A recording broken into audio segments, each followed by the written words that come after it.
الحمد لله والصلاة والسلام على رسول الله وعلى آله وصحبه ومن والاه أما بعد.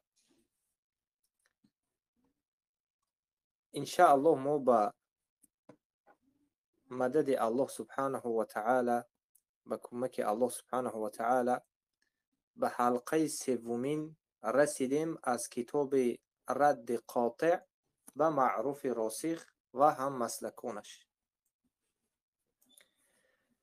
در این حلقه سوم ما در کدام موضوع یعنی که صحبت میکنیم. البته در موضوع گذشته شبهات اونها بود و بعد از شبهات اونها ما فهمیدیم که یعنی انسان ها به دو قسم تقسیم میشوند. اولا کفار و مشرکین هستند، بعدا مؤمن و مسلمان و موحدین. یعنی انسان ها به دو قسم تقسیم میشوند. سیوم قسم اینها وجود ندارد، یعنی سیوم قسم نیست. نمی شود که یک انسان هم مسلمان باشد هم کافر باشد، هم مسلمان هم کافر. یعنی خیلی که گفتیم که ایمان و شرک این دو نقیض است، جمع نمی شود در یک جا. بارک الله فیک. دومین مسئله، کتاب رو در نزد خود باز کنید. صحیفه 11 از با عربیش و با گویم با رقم های با دیگر رقم هایی که مقصد هست، اینها قطعی انا 13 صفحه. خب، منهج سلف و صالح در انکار و تکفیر اهل بدعت.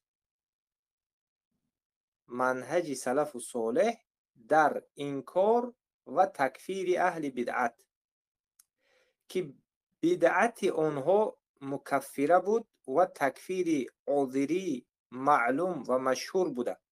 یعنی که تکفیر عذری در نزد سلف معلوم و مشهور بود. به اجماع نقل شده است.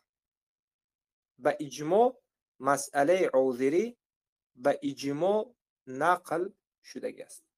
در زمان سلف و صالح فرقه های به مثل قدری، جهمی و جاحظی، فرقه از معتزله اصحاب عمرو ابن بحر الجاحظی با وجود آمدند و سلف و صالح پیروان این فرقه ها را تکفیر نمودند و حتی کسانی که آنها را تکفیر نکرده تکفیر نمودند. یعنی عذری ها را و حتی یک اثر از سلف و صالح ثابت نیست که گفته باشند که هر کس جهمی را مسلمان لغوی گفت او کافر نمی شود. یک اثر هم ثابت نیست.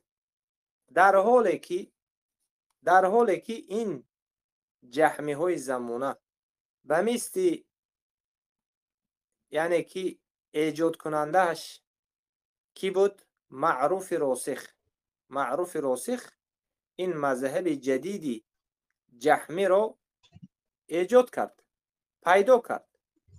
ایجاد کننده و پیدا کننده این منهج کفری و شرکی جهمیگی کی است؟ معروف راسخ است. و تا به حال اینها یک دلیل، یک حجت به ما نه آوردند که سلف گفته باشد که مسلمان لغوی. همین گونه دلیل تا حال به ما اینها نه آوردند، زیرا نیست. و اما صد افسوس که توبه هم نمی کنند. کبرشون، غرورشون، نفس پلیدی شیطانیشون اونها رو به توبه کردن راه نمیدهد.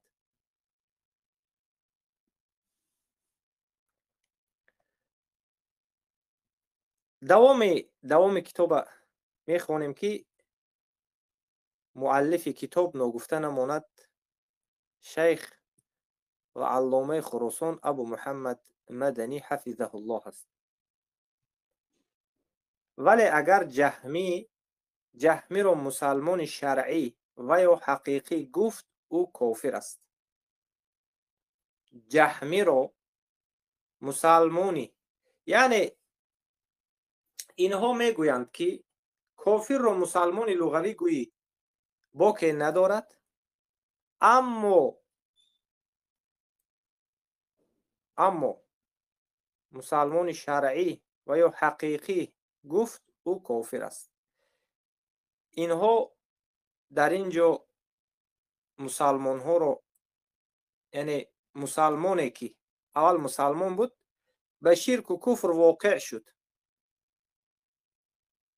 و یک مسلمان دیگری که اینش هم به شرک و کفر واقع شد، یعنی یک تاش مسلمان لغوی و یک تاش مسلمان شرعی.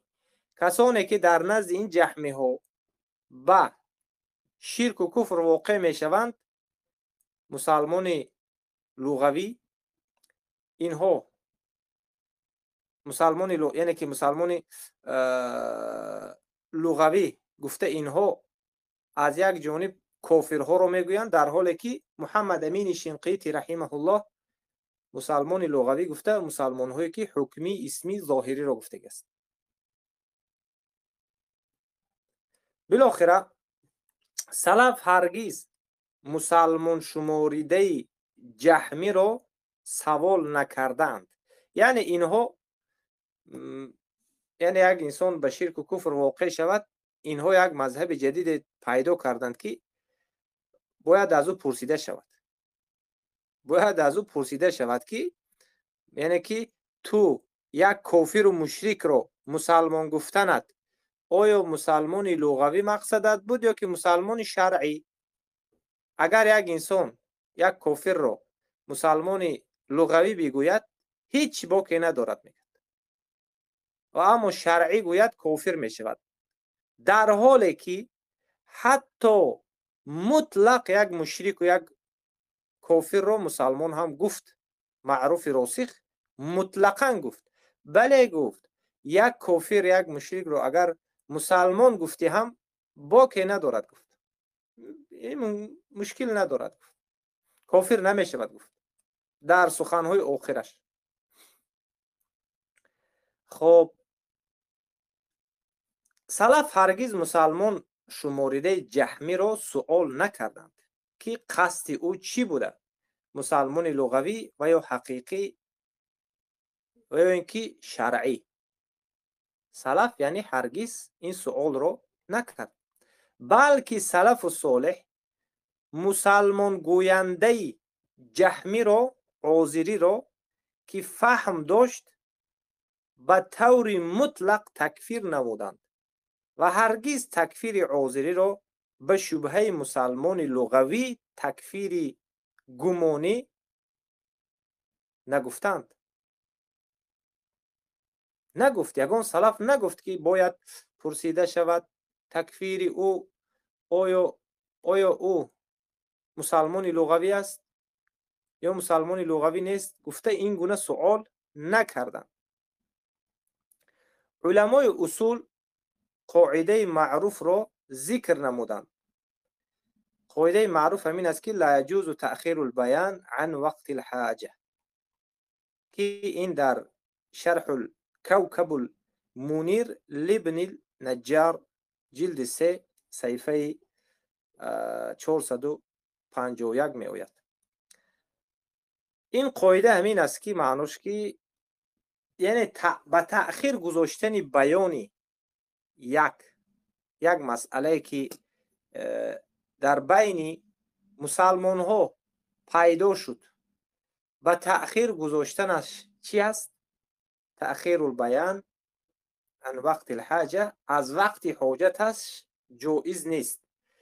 یک مسئله در بین، یک شبهه در بین مسلمان ها پهن شد، در حال باید در انمون وقتش او باید رد کرده شود و او باید انکار کرده شود.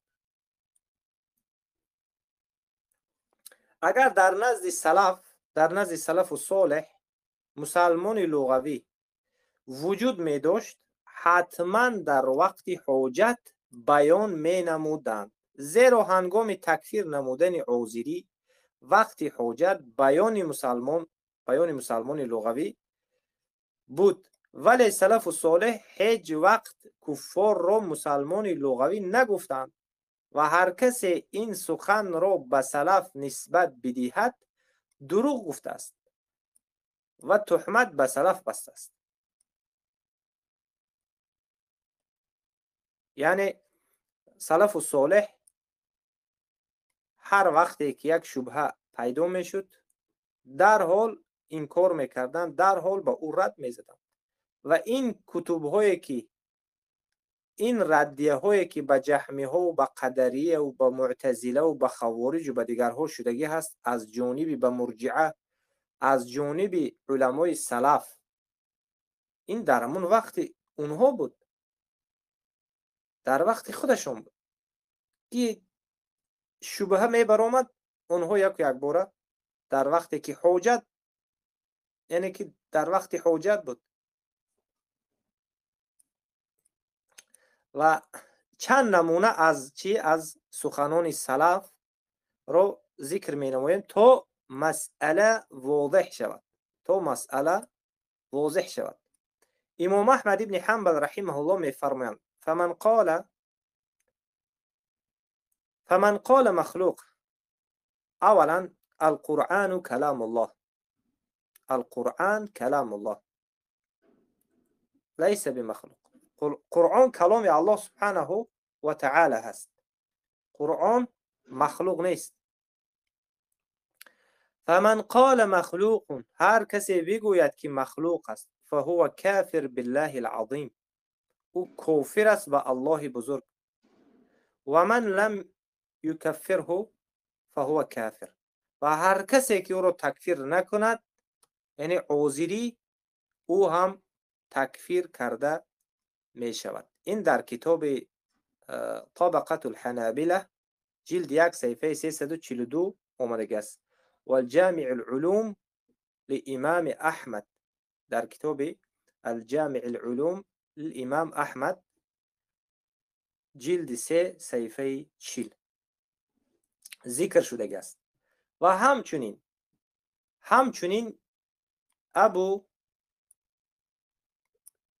یعنی سلف نگفتند که پیش از تکفیر نمودن عذری اول باید قصد عذری رو پرسیده شود که شاید عذری جهمی رو مسلمان لغوی گفته باشد.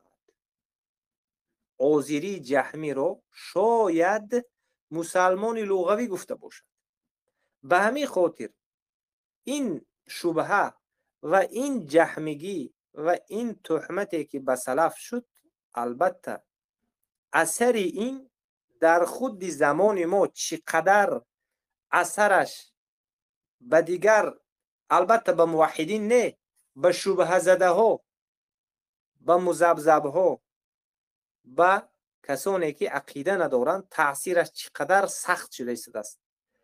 چی بماند اگر این بعد از 50 سال و 100 سال این عقیده رو اگر رد زده نشود، البته که اکثریت انسان ها به این عقیده رفته کفار و مشرکین می شوند.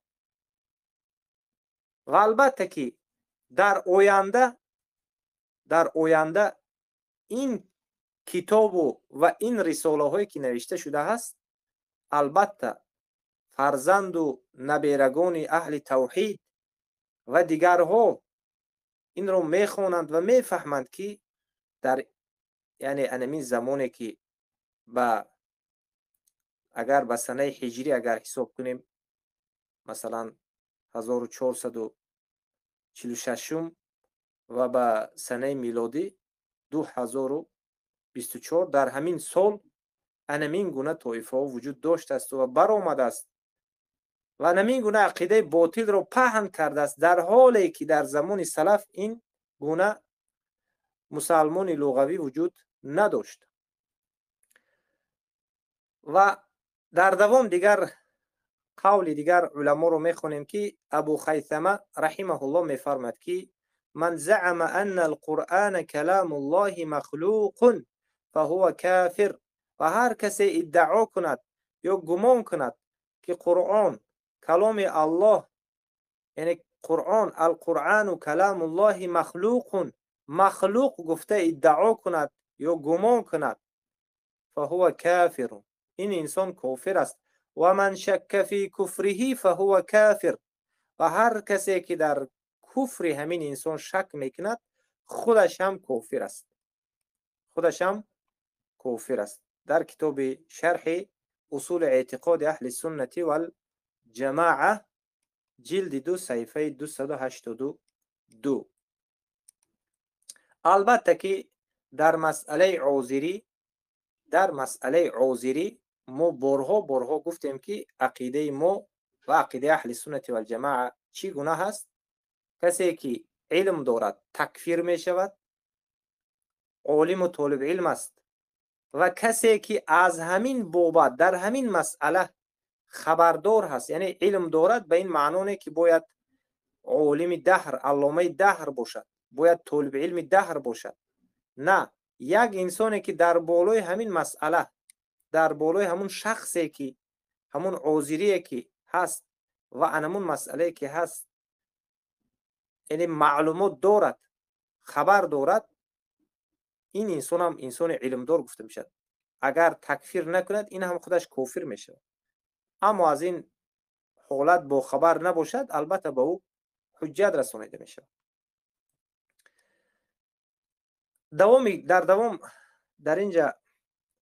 در دوام کتاب میگن که ای اهل فهم و درک، در این سخن سلف خوب دقت نمایید که هر کسی در کافر بودن جهمی شک نماید او کافر است. و مسلمان لغوی خطاب کردن کافر کمترین درجهش چی است؟ این شک در تکفیر کافر است. کمترین درجهش چی است؟ شک در تکفیر کافر. دیگر قول علما رو میارن در اینجا که یزید ابن هارون رحمه الله میفرماید من قال حدثني ابو حفص عمر بن الحسن ابن خلف قال حدثنا احمد بن حمدان العسكري قال حدثنا محمد بن مجاهد قال سمعت يزيد بن هارون يقول من قال القرآن مخلوق فهو كافر. هر کسی که بگوید که قرآن مخلوق است او کافر است. و من لم یکفره فهو کافر. و هر کسی که او را تکفیر نکند او هم کافر است. و من شک فی کفره فهو کافر. و هر کسی که در کفر اون شک کند این هم کافر است. این در کتاب الابانة الكبرى لابن بطة جلد 6 صفحه 57 آمده است. خب یعنی فهمیدیم که سلف کسانی که در کافر شک کنند اونها رو تکفیر میکردند، نمیگفتند که این مسلمان لغوی است یا چگونه. این گونه سخنها نبود در سلف. و سفیان ابن عیینه هم رحمه الله میفرماید که میگوید که القرآن کلام الله عز وجل، قرآن کلام الله سبحانه و تعالی، کلام الله عز وجل است. من قال مخلوق، هر کسی بگوید که مخلوق است، فهو کافر، او پس او کافر است. و من شک فی کفره، و هر کسی که در کفر شک میکند فهو کافر، او هم کافر است. این در کتاب السنه لعبدالله ابن احمد جلد 1 صفحه 112 آمده است. این بود درباره عذری.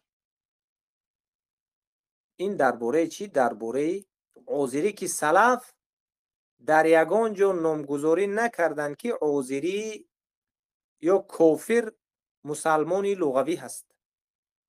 فهمیده؟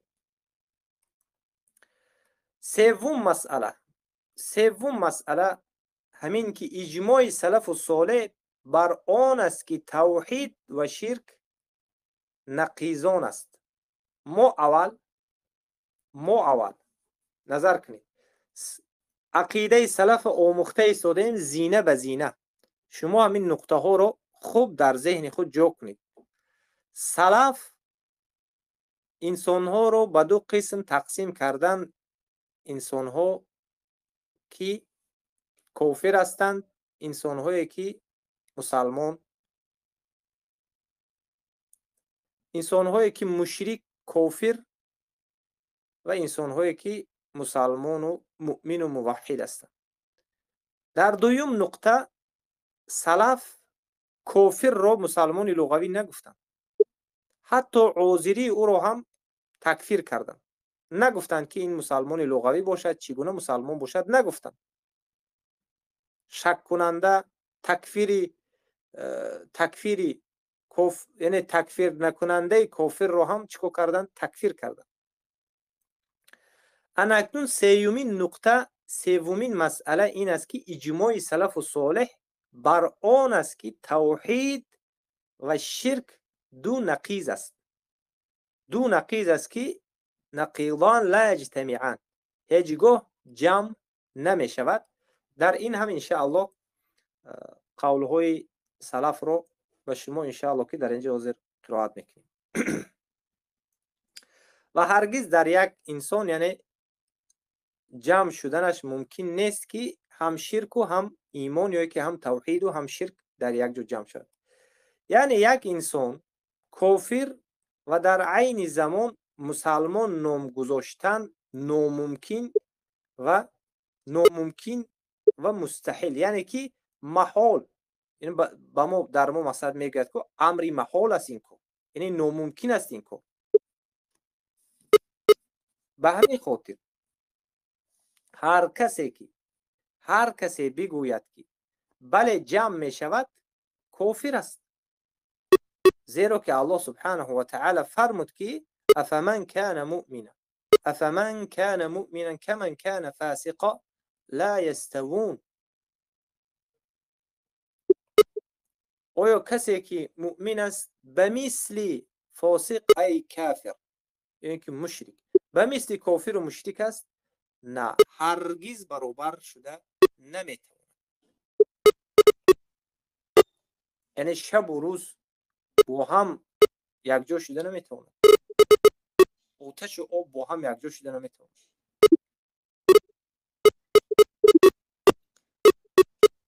اجماع سلف و صالح همین است که شرک و توحید متناقض، یعنی تناقض هستند، با هم دیگر ضد هستند و هرگز در یک انسان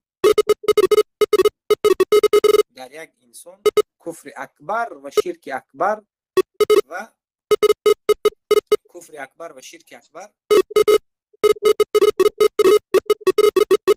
یعنی به کفر و شرک اکبر وقتی دچار می شود او را یعنی مسلمان و مؤمن نامیده نمی شود. هر کسی به کفر و شرک اکبر واقع شد کافر است، مشرک است، از دایره اسلام خارج می شود. امام شافعی رحمه الله می فرماید ان الاسلام لا یشارکه الشرک و شرک یشارکه الشرک. امام شافعی می فرماند که به درستی که اسلام شریک نمی شود با با شرک. شرک باشد شریک می شود با شرک، یعنی شرک با شرک جمع می شود، اسلام با شرک جمع نمی شود در یک جا. الایمان لا یشارکه الشرک و شرک یشارکه الشرک. ایمان هم با شرک یک جا نمی شود، همراه نمی شود، و شرک باشد با شرک همراه یک جا می شود. این در کتاب بحر المذهب للرویانی آمده است. والحاوی الکبیر تگی کتاب میکنه که شما در زیر کتاب نظر کنید، منبع یعنی منبع و ابو الحسن بالمواردی در شرح کلام شافعی فرمود یعنی انه قد السلام علیکم و رحمت الله.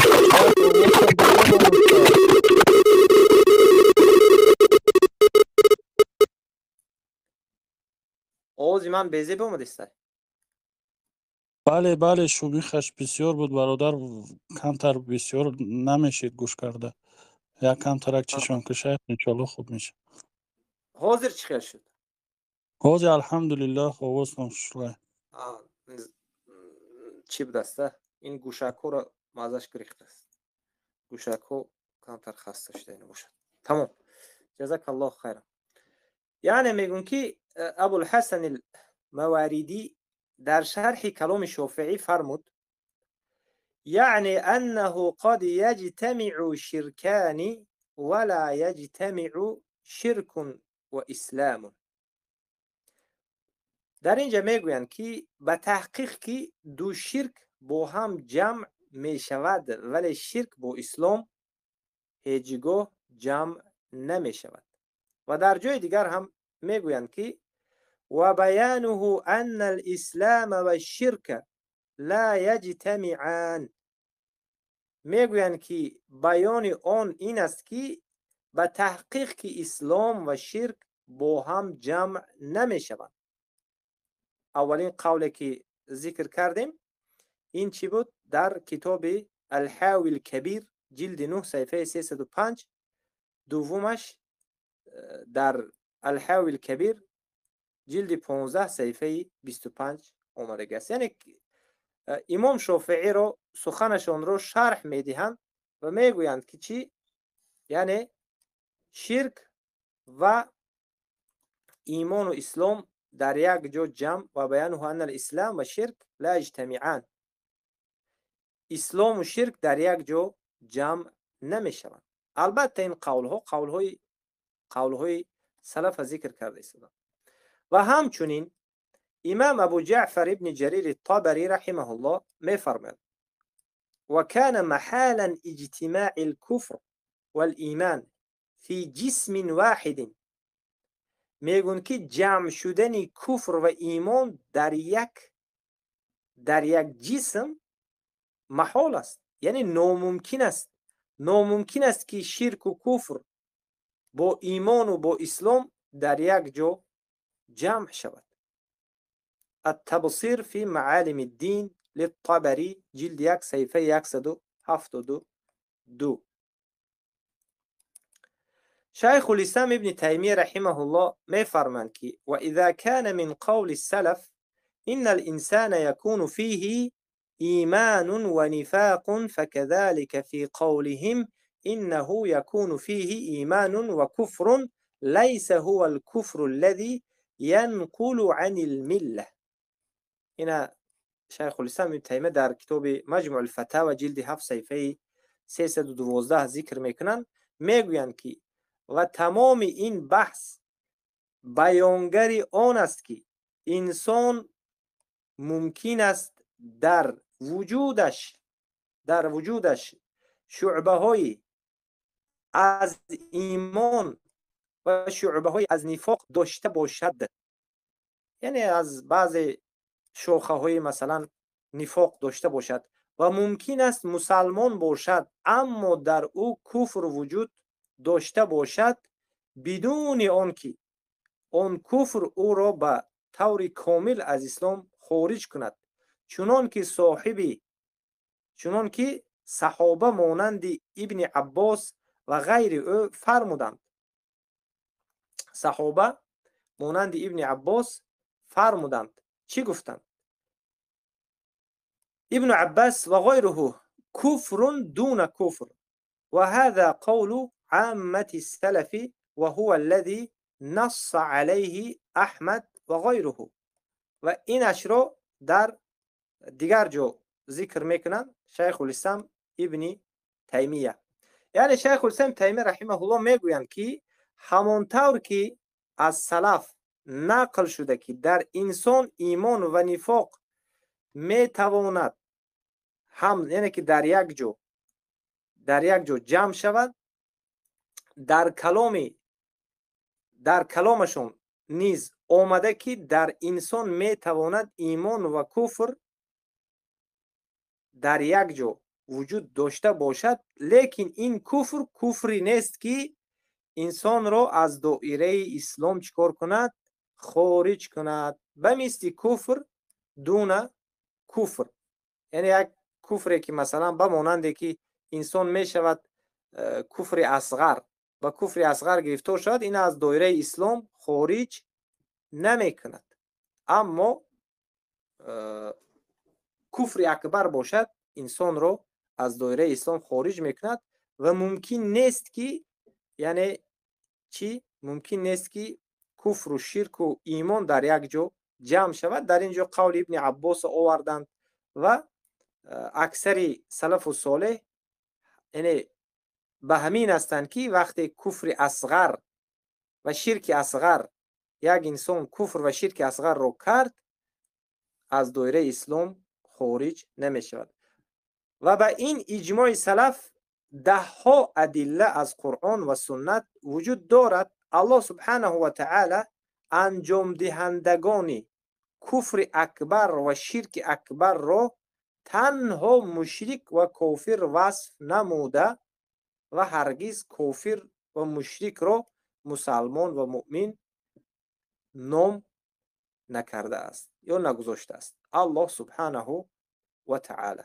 به همین خاطر اینها به خاطر نفس خود و به خاطر دفاع منهج باطل خود و به خاطر دفاع قوم خود خیستند و انمین عقیده باطل را ایجاد کردند.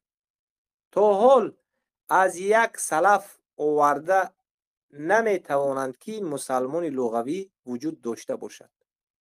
یعنی یک سلف گفته باشد که یک مشرک کافری که طاغوت پرست است، یهود و نصارا هست، اینها مسلمان لغوی هستند. در اینجا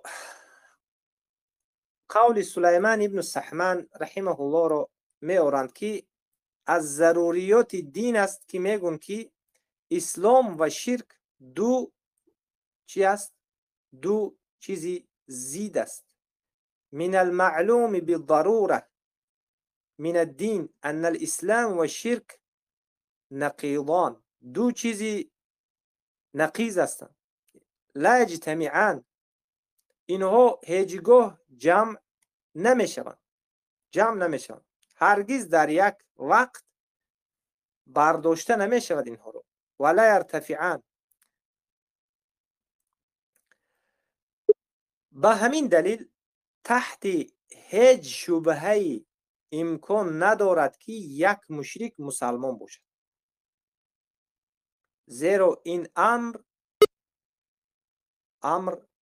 اجماعی است، امر اجماعی، امر اختلافی نه، امر اجماعی است و وقوع شدن دو چیزی که با دو چیزی که با هم ضد است، این به نهایت امر محال است، ناممکن است. یعنی الله سبحانه و تعالی می فرماید، الله سبحانه و تعالی به نص کلامش جدا کرد بین دو انسان را که یکی از اینها کافر است و یکیش مسلمان است. الله سبحانه و تعالی اینها را جدا کرد. الله فرمود اعوذ بالله من الشیطان الرجیم هو الذي خلقكم فمنكم كافر ومنكم مؤمن والله بما تعملون بصير. الله سبحانه و تعالی فرمود، الله سبحانه و تعالی او ذات است که شما را آفریده است. آنگاه یک قسم شما، گروه از شما کافر است و گروهی و قسم دیگر شما مؤمن است. الله سبحانه و تعالی با آنچه که شما میکنید، اون عمل هایی که میکنید، الله بینا است، بصیر است. در اینجا الله سبحانه و تعالی انسان ها را چکار کرد؟ به دو قسم تقسیم کرد. به دو قسم، یک گروه انسان ها کافر هستند، یک گروه انسان ها مسلمان. و این گروه چی در انسان ها باشد چی در جن ها باشد. در بین جن ها هم همین گونه است.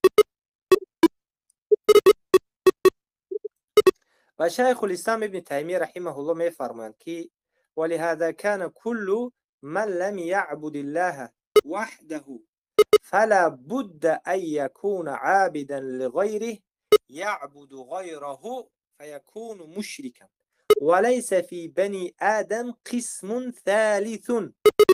بینید، وليس في بني آدم قسم ثالث بل إما موحد أو مشرك أو من خلط هذا بهذا كالمبدلين من أهل الملل. و به همین سبب هر کسی که الله یگانه را عبادت نمی کند، هر کسی که الله یگانه را عبادت نمی کند، پس حتما که عبادت کننده غیر الله هست و عبادت غیر الله را کرده است و مشرک می باشد این گونه انسان. و در میان بنی آدم، در بین ولیس فی بنی آدم، سلام علیکم و رحمت الله. شیخ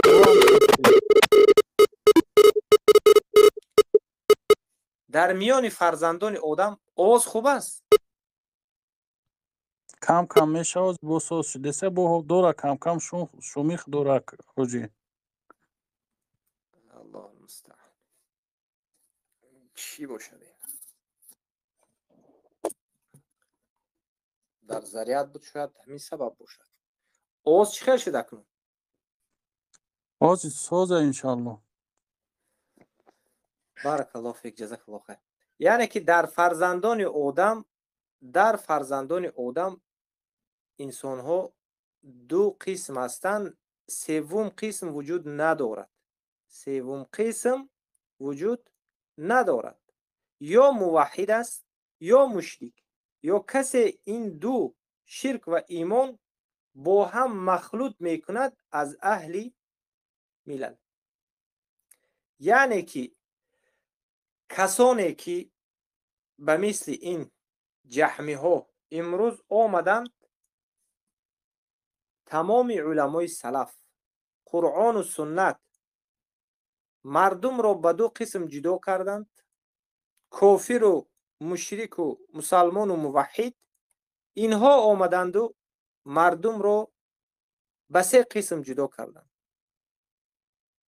مسلمان، کافر و سوم قسمش کافر و مسلمان. هم کافر هم مسلمان. یعنی یک انسان کافر است، اینها آمدند و گفتند مسلمانی لغوی است. یعنی سوم قسم انسان ها را اینها با وجود آوردند، در حالی که تا به امروز از سلف به ما یگان حجت نآوردند. شیخ عبدالرحمن ابن حسن رحمه الله می فرماند که فإن من فعل الشرك فقد ترك التوحید فإنهما ضدان لا يجتمعان فمتى وجد الشرك انتفى التوحید. میگویند که هر کسی فإن من فعل الشرك، پس هر کسی که شرک را انجام داد، شرک اکبر را، به تحقیق توحید را ترک کرد. توحیدش شکست، توحیدش از بین رفت. به درستی که اینها چی هستند؟ این هر دو اینها دو چیزای ضد هستند، هیچگاه جمع نمی شوند. پس هر وقتایی که در یک کسی که شرک پیدا شد یا که یافته شد، توحیدش رو نفی میکنند، یعنی بیکار میکنند، توحید رو بیکار میکنند. این رو در کتاب الدرر الثانیه فی اجوبه النجدیه جلد 2 صفحه 204 ذکر میکند. اما قول شیخ الاسلام ابن تیمیه رحمه الله در مجموع الفتاوی جلد 14 صفحه 282 بود. از این قبیل اقوال و سخنانی که بیان نمودیم بیشتر از صدها قول دیگری نیز یعنی موجود است و اما با صاحبان خرد همین قدر کافی است. و در ضمن اینجا یعنی مجال وسیع برای بحث کردن آن نیست. برای چی؟ برای که بنابراین به خاطر مقصد به نهایت طولانی نشدنش، سخنها دور و درازی بد نشدنش، به همین مقدار بسنده کرده هستند شیخ. در اینجا ما فهمیدیم که چی فهمیدیم؟ در اینجا فهمیدیم که اولا در اولین چیزی که سلف مردم دو طایفه بودند. بعداً فهمیدیم که بعد اونه که مردم دو طایفه بودند، در دوم چیزی که اینجا ما سلف ما چیکار کردن؟ سلف ما مردم رو، کسانی که به کفر و شرک واقع میشدن اجماعاً تکفیر کردن. حتی عوزری که علم دارد عوزریش هم تکفیر کردن. و بعداً در سومین مسئله ما آموختیم که ایمان و شرک هیچگاه در یک جا جمع نمیشده است. ایمان و شرک در یک جا جمع نمیشده است. پس ثابت می شود که دو نوع انسان در دنیا موجود است، موحد و مشرک. و هر کسی که مشرک است هرگز به اسم مسلم و مؤمن وصف نمی شود. و هر کی به این عقیده باشد و اقرار کند که شخصی که کفر بر طاغوت ندارد او کافر است، ولی اسم مسلمان و مؤمن به وی گذاشته می شود و حتی این را اصطلاح شرعی بداند، به مثل معروف راسخ یا به مثل ابو ابراهیم غربایی که میگد برای مصلحه خوب است که مسلمان بگویی مشرک را، طاغوت پرست را. پس بدانید که